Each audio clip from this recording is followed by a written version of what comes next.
Simply put, what makes the parliamentary system better than the presidential system? Okay. Because owing to the personalities, like why nobody likes parliamentary, because they just don't like the person. Yeah. Not like the person pushing for it. Okay.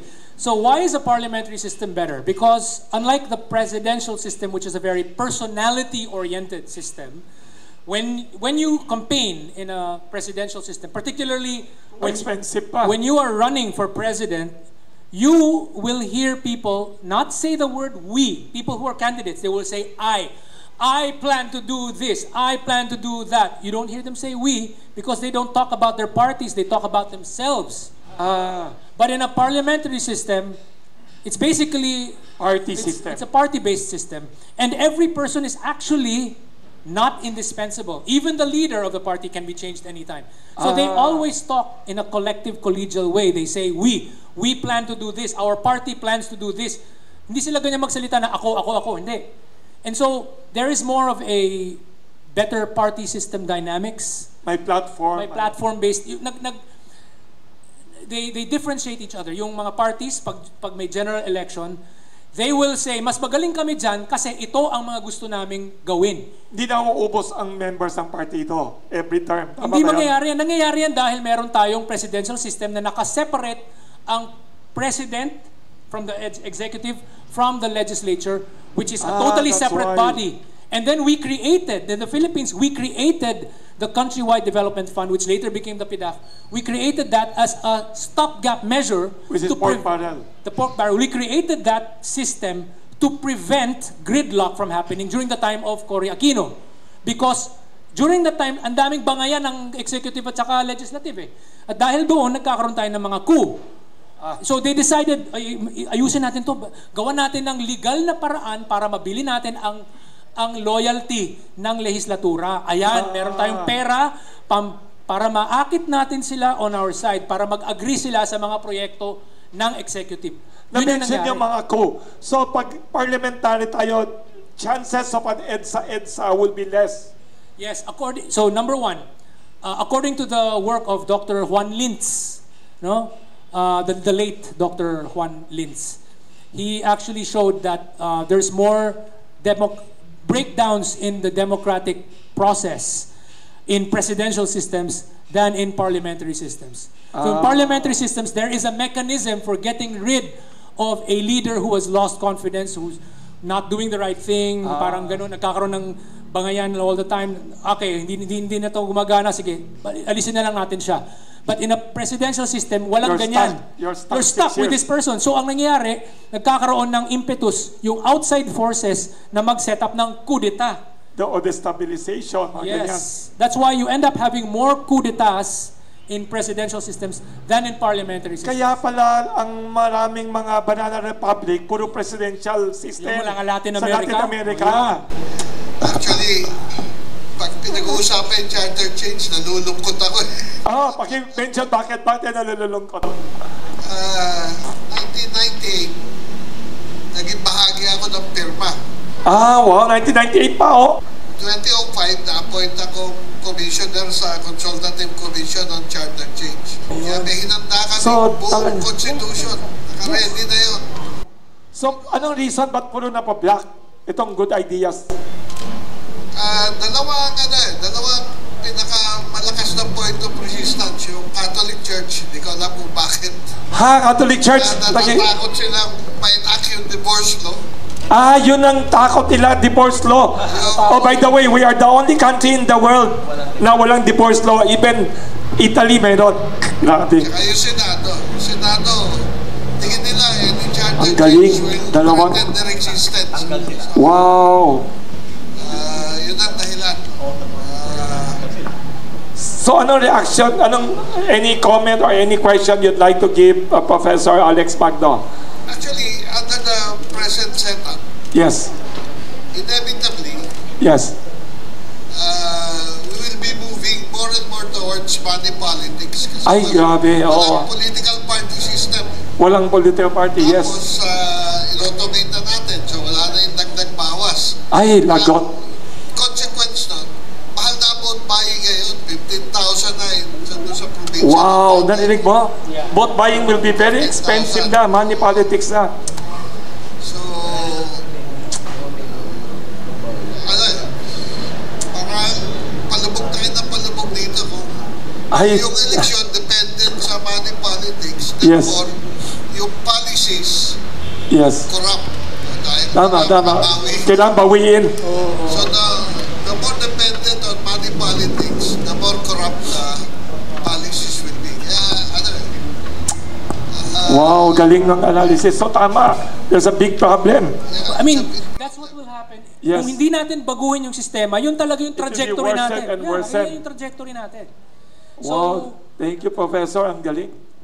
kaya we need to break the cycle. Yes. So Yes. one way to break the cycle of the move towards money politics is firstly, let's create an environment where people will no longer be mendicants always asking for money. And that happens because ang daming taong walang trabaho, ayuda lang ang laging hinihingi. 'Di ba? So, why not have a system na ang daming trabaho para sa mga tao? Yun yung rason bakit kinakailangan natin i-allow yung mga foreign investors na pumasok, mag-create ng jobs, dadami ang mga taong may pera, okay yung sweldo nila, it will change their attitudes, it will change their behavior. Yung mga taong dating hingi ng hingi, nagkaroon sila ng sweldo, nagkaroon sila ng higher self-esteem, maiinsulto pa sila pag inabutan mo ng pera. Ano mo tingin mo sa akin? Walang pulube? Thank you, Professor Magno. Very thought-provoking ang comments niya and your response. Galing, ha? So, mga matatalino in favor of changing. Anong tanong nila sa likod? Pag-introduce yourself. Well, if you're talking about the People's Initiative, Yes. yes, it is. It's underway. Lumalabas na they were able to get the required number of signatures. So it looks like it's on its way. For And- people like us who are not aware of the details and hindi na pag-aralan to, yung mechanics ng People's Initiative, what should be the steps for them to do it in order to make it constitutional reform? Anong next step nila? Well, What will they do with the signatures? magkakaroon ng verification of signatures step ng By by the COMELEC. And then pag natapos yan, what will happen? After that happens, I don't really know the exact The legal, details. yes, Basta, I think there's going to be a formal petition. If I'm not mistaken. I'm sorry, but I don't know the Yes. exact. more or Basta- less, will it Basta walang kinalaman ang lehislatura dito. So ang mangyayari, will they convert the Congress and the Senate into CONCON? Ganyan ba yan? Or will they elect another set next No. year? The- May election? The People's Initiative, What will happen? The Yes. People's Initiative does not have anything to do with Constituent Assembly or Constitutional Convention. So, iba yan? Iba po yan.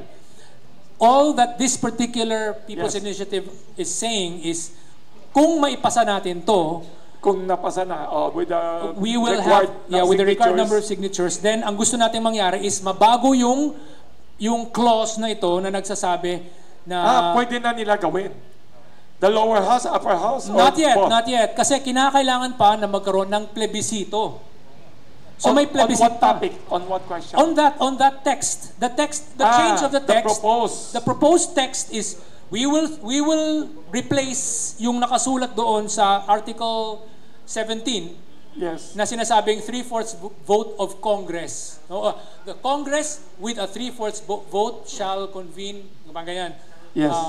Parang shall vote on amendments. Parang i-change nila yun para mag-change yung text that both houses of Congress voting jointly with a 3/4 vote, blah, blah, blah. Yun yung gusto nilang gawin para maging joint sila. Ngayon, ang point ko, bago mga mangyari yan, kinakailangan muna ng plebisito. So, magko-call ng election ang COMELEC para lahat ng mga botante ay pupunta sa mga voting booths at mag-yes versus no na boto kung sang-ayon ba kayo doon sa text na yun. So, may chance pa na yung mga ayaw na makapagkampanya kayo During the vote. Before the vote. Before the vote. Kumbaga magkakaroon ng announcement. There's There's going to be an announcement that we will have a plebiscite, yes versus no. So yung mga yes, sasabihin natin, we want this because, blah, blah, blah, blah. Yung mga ayaw, o kayo, magkampanya rin kayo. So may chance kayo na mapumbinsin ninyo yung mga taong bayan na hindi bumoto para dun sa yes. Bumoto sila sa no. Kung talagang ayaw ng mga tao. Pero mga tao, lalo na't mga galing sa OFW backgrounds, marami dyan gusto na ng pagbabago eh. Ako, tagal na akong OFW, gusto ko talaga ng pagbabago. Kasi pagod na ako na napag-iiwanan ng Pilipinas year in, year out. May follow-up pa siya. Thank you. Sige po. Opinion niyo, sir, doon sa ginagawang paghadlang ng Senate, pag po ba, ang charter change po ba pagka nabago or na-approve to, mababawasan ng power yung Senate? Mababawasan ng power o mawawala sila? Okay, which particular reform are you talking about na mababawasan sila ng power? Yung People's Initiative? Okay. Madadilute daw sila. Okay. Yung power nila. If we're talking about the People's Initiative, Yes. sa People's Initiative, pag nangyari yun at naboto ng yes, nanalo yung yes sa majority, Yes. for the, what do you call this, for the reforms requiring Constituent Assembly, yes, madadilute yung votes ng Senate. Pero sa lahat ng ibang bagay, as per normal pa rin. As per normal pa rin. Doon lamang sa pagbabago ng konstitusyon, mawawalan sila ng say. Pero, yun nga yung sinasabi natin. May kakayahan din sila na magsabi, hindi. Let's go with the constitutional convention na lang. So, pwede sila magkampanya before the plebiscite? They can. Hindi naman porket may People's Initiative, mawawala na kayo ng power. Magkakaroon pa rin ng plebisito. Ang plebisito, yun yung final say. Pag nanalo ang yes, dun lang mangyayari yun. Pag nanalo yung no, edi walang nangyari. Lahat ng mga modes of changing the Constitution, be it People's Initiative, Constituent Assembly, or Constitutional Convention, lahat yan kinakailangan ng plebisito. So, wag po kayo nagpapadala sa fake news na, ay, pag ginawa nila yan, mawawalan ng power. No! The people still have the final say. Ang mga botante, may kakayahang mag-veto ng anumang mga panukalang reforma sa konstitusyon. May abilidad tayo na magsabi, ay, ayaw namin yan. No, ang vote namin. Pwede. Sorry, may nagtanong dito, nanonood via Facebook Live. May nagtatanong si Jeremy, pangalan niya, your opinion on full ownership daw ng mga dayuhan sa Constitution, di kaya manganib ang mga agricultural lands natin kapag dayuhan na ang nagmamayari ng mga to, mailagay ba sa alanganin ang food security po natin?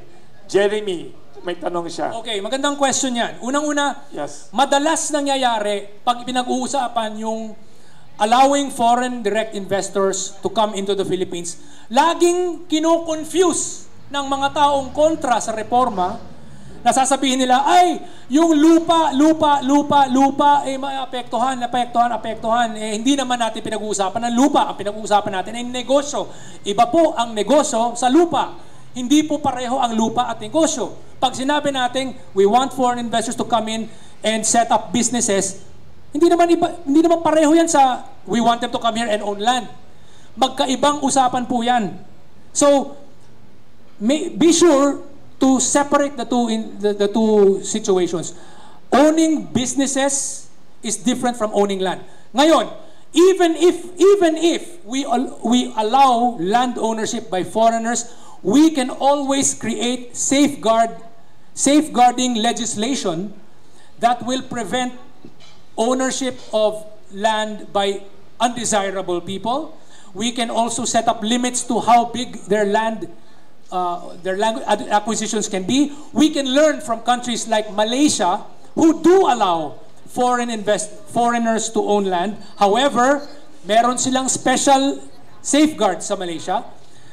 Meron silang different types of land na kinakategorize. Meron silang reserved for Malays and indigenous people only. Ganyan. Meron silang land na ganyan.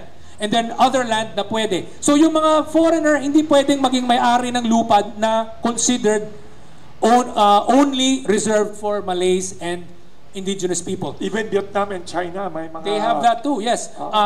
Dun sa Malaysia, they do allow foreigners to own land. Those land that is allowed to be owned by foreigners, hindi pwedeng hindi pwedeng bumili ng lupa na less than 1 million ringgit.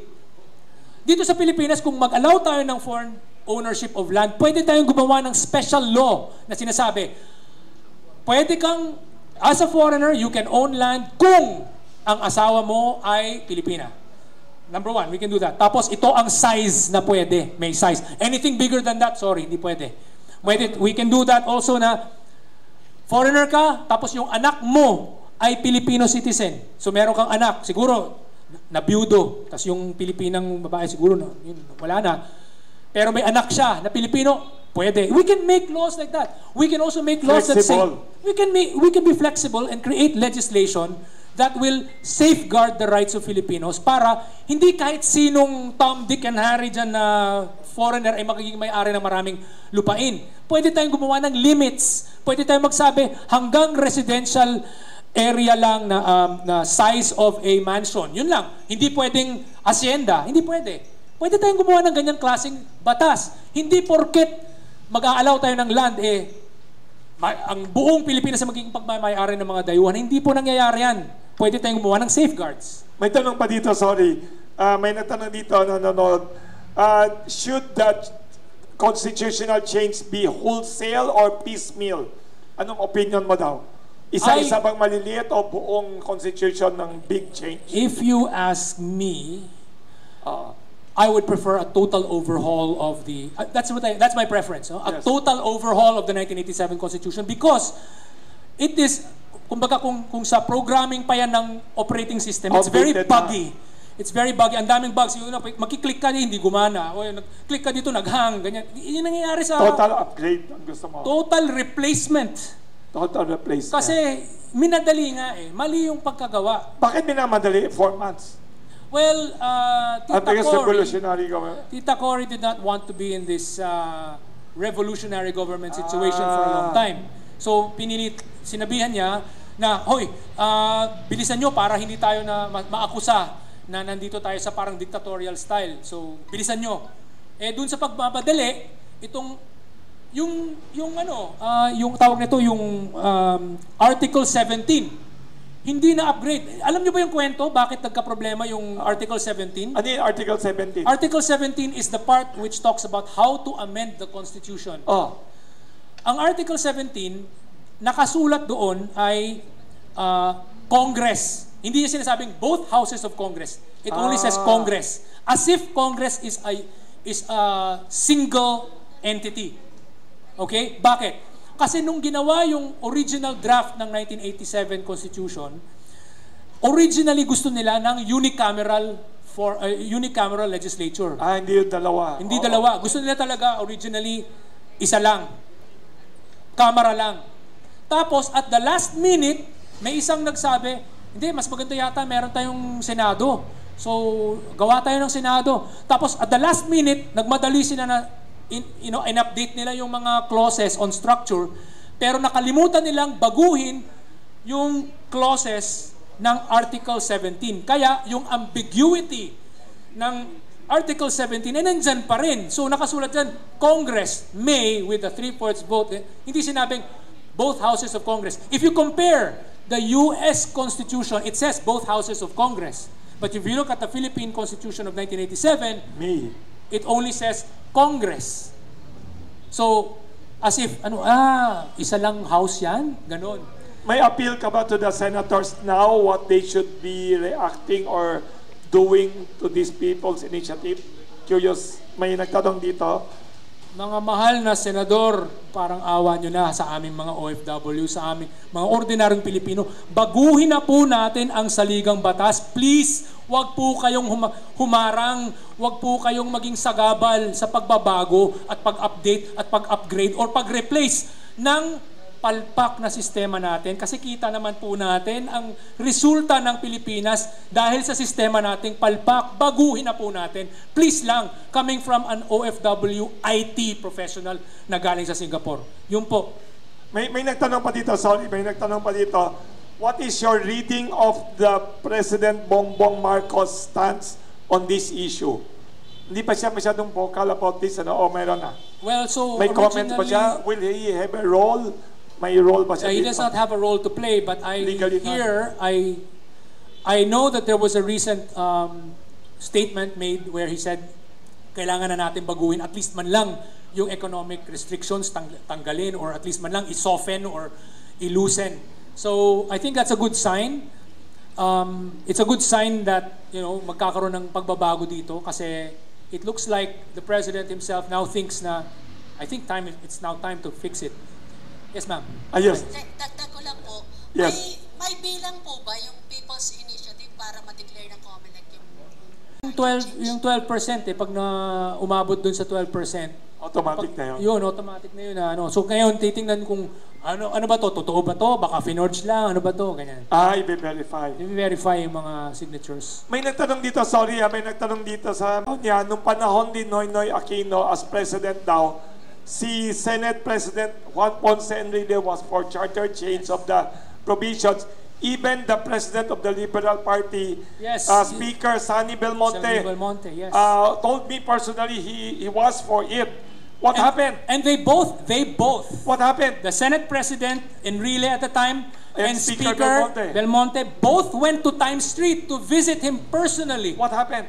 Well, he doesn't want to change his mommy's Ano constitution. reason? Ano reason? Ayaw niya. Ano yan? Emotional attachment? Emotional attachment. And what is the logical reason No for that? logic whatsoever, just emotional attachment. That's unfortunately How the was he able to stop the two of them powerful? Yan, wala talaga. We have a political system na too strong ang presidente. Is it correct? Yes. Abnormally strong ang presidente. Abnormally strong. The president has the ability to use the purse strings, basically to say, well, I can withdraw your funding, you know, if you don't, this is what I want, tapos gusto nyo gumawa ng sarili nyo, I can withdraw funding from you. Too strong ang presidente. ng We have a Pilipinas. hyper-presidentialist system in the Philippines. Na parang sultan. Absolute Parang monarch. Like parang an absolute, monarch. yeah, like an Too absolute strong monarch. na imbalance. So, totoo yan. The two of them went there. They want went- charter change. Pumunta sila sa Times Street nung isang Sunday. Tapos ano That was nangyari? a Sunday. Nung lumabas sila, Ang lumabas, hindi nila na sinabi kung ano talaga yung pinag-usapan, pero Ayaw we daw. understand this position, parang gumanon sila. That's all. But ay. kitang-kita na ayaw talaga ng... So yung mga- even the most intelligent politicians at that time, kahit na anong sabihin nila, they were for it. They were for it. I mean, Senate most President yun people who've gone through, you know, a lot of history will see Studies. talagang walang kwenta ang sistema eh.